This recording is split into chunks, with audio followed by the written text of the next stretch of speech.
Hello students, आज मैं आप लोगों को psychology BA second year fourth same में जो प्रैक्टिकल होता है यूथ प्रॉब्लम इन्वेंट्री वो कैसे लिखा जाएगा ये मैं बताऊंगी। मैंने आपको इसे करना सीट इसकी क्वेश्चनर जो सीट है और इसके साथ जो आपका मैनुअल विद वर्क है वो मैंने आपको पहले एक वीडियो में बता दिया है। अब यहाँ पे मैं आपको कैसे लिखा जाएगा ये वो बताने वाली हूँ। तो देखिए, ये यूथ प्रॉब्लम इन्वेंट्री है जो कि ऐसी होती है। ये यूथ प्रॉब्लम इन्वेंट्री है। ये देखिए, यहाँ पे क्या करेंगे, इसमें ये डॉक्टर मिथिलेश वर्मा की है। इसमें क्या करते हैं, सबसे पहले हम प्रयोज्य का नाम वगैरह फिल कराते हैं। उसके बाद उसको इंस्ट्रक्शन देते हैं कि ये जो आपकी क्वेश्चनायर है ये किस लिए है। जैसे युवाओं की समस्या की एक इन्वेंट्री है ये, तो इसमें जितनी भी आगे आप देखेंगे फील्ड्स देखेंगे, जैसे इसमें देखिए 4 फील्ड आपको दिख रही हैं। एक family problem, school college problem, social problem, personal problems. ये सारी प्रॉब्लम्स इसमें दी गई हैं और इन्हीं एरियाज़ में डिवाइड है। ये 4 एरियाज़ में डिवाइड है और ये 4 एरियाज़ जो आपके यही family problem, school college problem, social problem और पर्सनल प्रॉब्लम। तो देखिए, जब भी हम अपने सब्जेक्ट को ये देते हैं तो उसको इंस्ट्रक्शन विद इंस्ट्रक्शन देते हैं कि जब हमने प्रयोज्य को क्या किया, जैसे आप कहते हैं कि इंस्ट्रक्शन में उसको पहले हम लोग बैठाते हैं कहीं भी, जैसे आप लैब में उसे ले जा रहे हैं, साइकोलॉजी लैब में आपने उसे बैठाया। बिठाने के बाद आप उसको नॉर्मल होने देते हैं। आते ही तुरंत ये नहीं कर देते हैं कि आप उसको टेस्ट थमा दिए, कह लो भैया करना शुरू करो, ऐसा नहीं होता। हम उसे पहले बिठाते हैं, उससे उसका इंट्रो लेते हैं, उसके बारे में जानते हैं, फिर हम उसको अपनी बातें बताते हैं कि हमने जो आपको यहाँ पे बुलाया है तो इसलिए बुलाया है कि हम आपसे ये प्रैक्टिकल कराना चाह रहे हैं, ये आपके ऊपर अप्लाई करना चाह रहे हैं। तो उसके बाद अब हम बताते हैं कि ये जो प्रैक्टिकल है आपका, ये इन्वेंट्री है। इसमें इस इन्वेंट्री को हम आपको दे रहे हैं। इसमें कुछ क्वेश्चंस हैं जो यूथ प्रॉब्लम से रिलेटेड हैं। इसमें आपको क्या करना है, इसमें आपको क्वेश्चन पढ़ना है। क्वेश्चन पढ़ने के बाद आपको जो भी ऑप्शन सही लगेगा आप उस ऑप्शन पर टिक करेंगे और पूरी इसको कंप्लीट करेंगे। तो देखिए, इसमें जो है ये 3 पॉइंट स्केल है जिसमें सत्य, आंशिक सत्य और असत्य लिखा हुआ है। तो हमने क्वेश्चन पढ़ा, क्वेश्चन पढ़ने के बाद अगर हमारे लिए ये पूर्ण रूप से सत्य है तो हम सत्य पे लगाएंगे, अगर पूर्णतः असत्य है तो असत्य पे लगाएंगे। लेकिन आपको लगता है कि मतलब 50-50 चांसेस हैं सही गलत होने के, तो आप इसमें आंशिक सत्य पर लगा सकते हैं। ठीक है, आपके हिसाब से सही हो सकता है। मतलब जब ये मान लीजिए कि कन्फ्यूज़न की स्थिति है या आपको थोड़ा बहुत लग रहा है कि हाँ सही हो सकता है, तब आप आंशिक सत्य पे लगाएंगे। ठीक है, तो इसमें 4 एरियाज़ डिवाइड हैं और इन 4 एरियाज़ में जो दी हुई हैं वो यूथ प्रॉब्लम्स को ही डिफ़ाइन किया गया है, उन्हीं से रिलेटेड आइटम्स इसमें हैं। ठीक है, चलिए अब हम आगे बढ़ते हैं और देखते हैं कि कैसे लिखना है इसे। तो देखिए, उद्देश्य सबसे पहले बताते हैं, जिससे कि हमने हर प्रैक्टिकल में सीखा है कि हमें उद्देश्य बताना है। तो इस परीक्षण का उद्देश्य क्या है, युवा की समस्या को पहचानना। फिर हम क्या करते हैं, अब इसमें जो भी उपकरण हैं, जो भी चीज़ें हमें प्रयोग में आने वाली हैं टेस्ट में, उनके बारे में लिखते हैं। तो पेपर है, पेंसिल है, युवा समस्या सूची है, मैनुअल है और रबर है। ठीक है, उसके बाद सेम प्रयोज्य का विवरण देना है हमें। प्रयोज्य के विवरण में नाम, कक्षा, उम्र, लिंग और आपकी शारीरिक मानसिक स्थिति आएगी। फिर आपका परिचय है। अब युवा समस्याओं के बारे में आप लिखना शुरू करेंगे, उनके बारे में डिफ़ाइन करेंगे।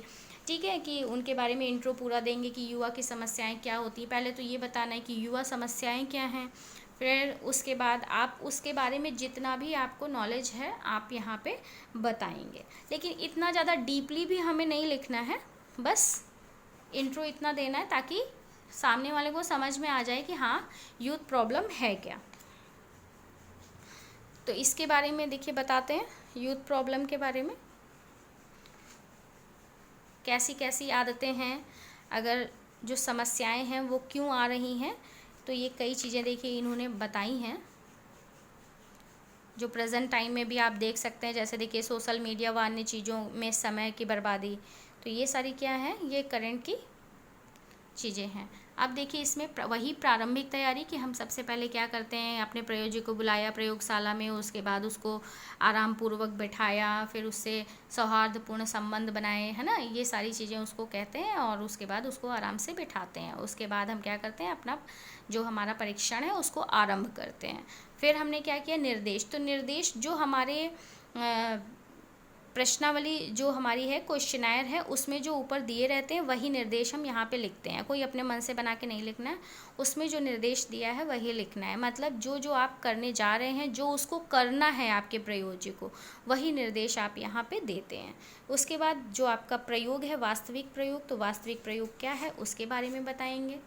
देखिए वास्तविक प्रयोग क्या है आप वो बता रहे हैं। फिर वही सेम सावधानियां जो हमने सभी प्रैक्टिकल्स में बताई वही यहाँ पे भी बताएंगे। इसके बाद है फलांकन तालिका है। अब देखिए वो जो हमारी चारों प्रॉब्लम्स थी वो, उसके बाद लास्ट वाला जो रहता है वो इंटायर इन्वेंट्री रहती है, मतलब चारों को मिला के। तो देखिए सबका अलग अलग जो आया है ये यहाँ पे लिख दिया और लास्ट वाले में इन सबको कैलकुलेट करके लिख दिया।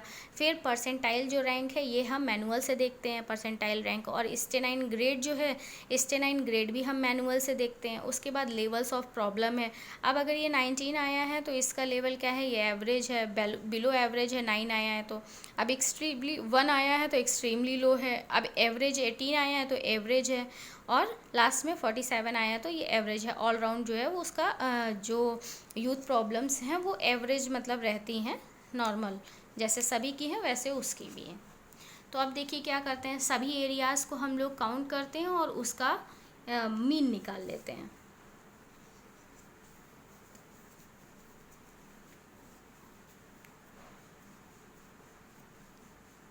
सॉरी, मीन नहीं निकालते हैं यहाँ पे,